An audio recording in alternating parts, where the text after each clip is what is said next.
Oficialmente está no ar o Podgeeks Comics. Sim, o novo projeto do Podgeeks, agora falando apenas de quadrinhos. Exatamente isso. Eu já tentei implantar quadrinhos no canal principal, Podgeeks, né? Mas nunca funcionou tão bem. Ele funciona quando eu pego algumas análises, por exemplo, de X-Men 97, e trago análises dos quadrinhos e de outros filmes, séries, etc. Mas lá funciona muito mais vazamento, análise de séries, de filmes. Mas estava me faltando uma coisa, sabe? Eu tava aqui fazendo vídeo a rodo de Vingadores Doomsday, um monte de imagem de IA, e eu pensei, poxa, eu tô aqui fazendo algo relacionado ao algoritmo, algo que hypa as pessoas, realmente que a gente fica empolgado, mas tem uma coisa que tá faltando, que são os quadrinhos, mas não faltando justamente só para mim. Basicamente, faltando, obviamente, para mim, né, mas também para as pessoas que gostam de quadrinhos, para as pessoas que querem compartilhar isso. E a minha ideia, basicamente, é essa. Então, essa é a ideia do canal, trazer realmente informações, análises, resumos de quadrinhos. Óbvio que vai ser um pouquinho mais espaçado os vídeos, porque, né, então a ideia basicamente aqui é trocar uma ideia, fazer um bate-papo sem muitos cortes, a não ser quando eu começar a fazer resumos de quadrinhos, porque é uma coisa que eu realmente gosto muito, e sei que muita gente gosta, uma coisa que eu consumo, e para quem conhece, né, sabe que eu sou um fã, assim, o número 1 de X-Men, eu sou muito fã de X-Men, para mim são os meus heróis favoritos, e eu quero falar exatamente sobre isso, sobre essa saga que a Panini está publicando já há um bom tempo. Eu perdi toda a primeira parte, a primeira temporada, que falava sobre todos os anos 80, que é a saga dos X-Men. Toda aquela fase Chris Claremont eu perdi. Mas é uma grande oportunidade para quem é mais velho, para quem viveu os anos 80, os anos 90, no meu caso, os anos 90, comprando quadrinhos dos X-Men em formatinho, aqui ter uma qualidade bem superior e ter de volta, tudo novinho. Isso é um negócio muito absurdo, né? E eu voltei a colecionar e agora estou colecionando a saga dos X-Men. Vou falar sobre a edição número 3 aqui, fazer um resumo bem rápido, assim, não contando a história, mas mostrando um pouco sobre o que tem nesse quadrinho. Porque assim, é importante e é legal para quem é saudosista, para quem viveu os anos 90 e quer reviver isso. E também para novos leitores que estão tendo a oportunidade de, a partir daí, começar a ler, a conhecer X-Men, porque vem realmente coisa muito importante para quem é fã do CM e etc. Deixa eu pegar a revista aqui, ó. Eu já comprei todas as 3 primeiras edições, a edição número 4 já saiu agora, hoje ou ontem, eu ainda não comprei. Então, basicamente é isso aqui, ó.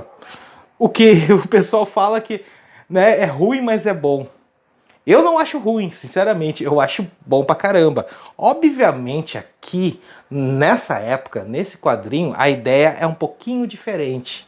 A ideia realmente foi deixar os roteiros um pouco de lado e apelar muito mais para os desenhos absurdos, para a ação, principalmente para os desenhos do Jim Lee. Então isso aqui é muito Jim Lee, porque é realmente o começo da fase Jim Lee aqui nessa época, né? Então, basicamente, isso aqui conta as sagas da divisão das 2 equipes dos X-Men, né? Entre a equipe dourada e a equipe azul. E aqui é publicado as 2 edições até chegar realmente no grande crossover, o primeiro crossover dessa era, anos 90, que é a Canção do Carrasco, quando vem o clone do Cable num atentado ao Professor Xavier. É sensacional, é um negócio bem legal, olha só as artes disso, isso aqui vale muito a pena, sabe? Então, ver essas revistas nessa qualidade, né? Então é muito absurdo. Eu acho legal pra caramba essas artes aqui, ó. Tem as capas aqui. Eu acho isso muito legal, né? E aqui é a fase dos X-Men dourado, né? Que é o Uncanny X-Men. E aí teve X-Men aqui. Esse aqui é, sim, é quando é apresentado o Bishop à equipe. Depois que ele veio, o início desse quadrinho, ele é todo voltado à questão do Bishop. Tem ali algumas histórias do irmão do Colossus e tal, que estava vivo numa dimensão paralela embaixo da Terra e etc, dentro de um portal. Então tem algumas histórias assim, e depois entra o Jim Lee apresentando o Bishop aos X-Men, a equipe. Olha só que sensacional é essa arte do Jim Lee, o Wolverine ali. Isso é muito legal mesmo. Então basicamente isso aqui tá muito bacana. E depois encerra com o primeiro crossover dessa fase dos X-Men realmente, que é aqui, ó, Motoqueiro Fantasma. Olha só que absurdo.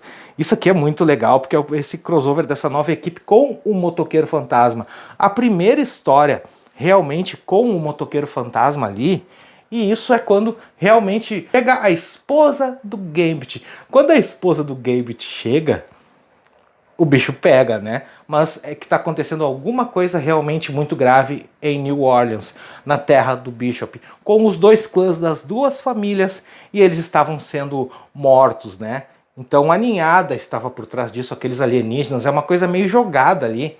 E aí eles vão lá investigar, os X-Men vão lá, encontram o Motoqueiro Fantasma totalmente do nada lá também. O Motoqueiro Fantasma, ele acaba sendo pego pela ninhada e basicamente esse quadrinho acaba assim. Pro próximo, sim, trabalhar toda essa questão, essas histórias da ninhada aí, e depois ir realmente pra Canção do Carrasco, quando realmente X-Men começa a pegar um fôlego maior, começa realmente a ter uma história um pouquinho mais desenvolvida, obviamente, com todos os exageros dos anos 90. Isso é legal pra caramba, numa boa. Vale a pena colecionar, sabe? Vale a pena. Tem outras coisas também que eu vou falar depois, como por exemplo, as mensais dos X-Men aqui, ó, que eu tô colecionando. Eu gosto desse formato, tá? Eu gosto pra caramba desse formato aqui, ó. Muita gente criticou formato de grampo. O que eu não gosto é da capa. A capa cartão, isso eu não gosto. Mas tudo bem, eu gosto, acho melhor de ler com o grampo. Olha só, a revista ela abre numa boa, tem o grampo ali, não tem aquela coisa, né? E aquela outra ali já é colado. Por mais que os colecionadores, as pessoas gostem mais, eu ainda prefiro assim de grampo, porque eu acho mais fácil até de ler, de manusear e etc, de não estragar a revista. Porque eu comprei a edição número 2, aqui ó, da saga dos X-Men. Essa aqui, eu mal comprei, fui ler e já tava descolando algumas páginas, não caindo as páginas, mas tava abrindo, sabe? Tipo, é só de forçar um pouquinho para poder ler o cantinho ali da revista e tal. Então, basicamente é isso. Esse é o ponto negativo da revista. O ponto positivo é que é pura nostalgia. Então é sensacional, eu recomendo. Esse é o começo, um bate-papo realmente bem descontraído. A ideia é essa, aqui no Pod Geek Comics, falando sobre quadrinhos, falando sobre coisas que eu vou comprar, que eu vou adquirir a partir de agora com a minha coleção. Tem um monte de coisa aqui que eu vou mostrar depois também, mas a ideia é essa.